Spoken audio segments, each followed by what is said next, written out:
พ่อมันก็หน่อยเมื่อในตอนนี้มักทักษะลองเดินเข้าห้องงานกันบ้างห้องการน้องเนาะเอาครับจิเข้าเครื่องเหลาครับเมื่อเดี๋ยวคาเป็นลูกเทียนเลยลูกเทียนปีเอเมื่อเดี๋ยวคัดที่มาเรียนเพียนลองการขายมีออนไลน์ตาเตียนเปลี่ยนผู้บริหารการขายมีออนไลน์ที่เมืองไทยค่ะบ่ผ่าน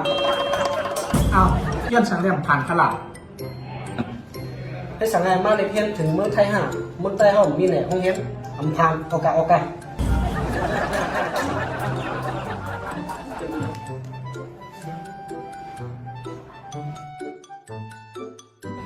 ยอสุรุป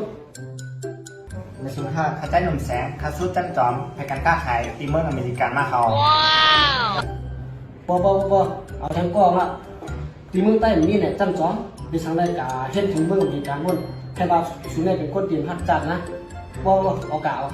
แล้ว What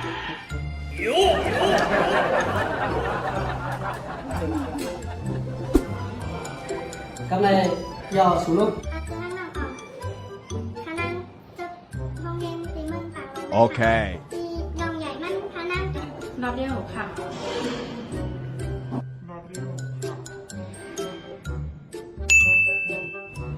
บ่ลองไล่ดีใจมาอย่าเสียเดี๋ยวไล่ขึ้นจันนั่นเอาหมอเอากะ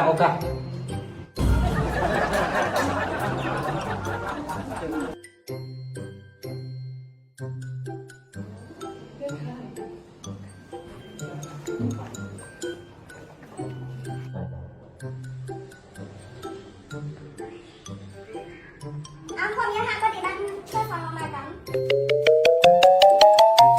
เอาดีก็เดี๋ยวไปค่ะอ๋อโอเคเขาที่ห้องใจคำสิ่งขนมเขาก็โจ้วงเฮ็ดตีเมืองไรค่ะมาค่ะอันนี้ก็เป็นดีกฎหมายขนมดีค่ะตีมาคนงานกับท่านค่ะอ๋อมาคนไทยก็ม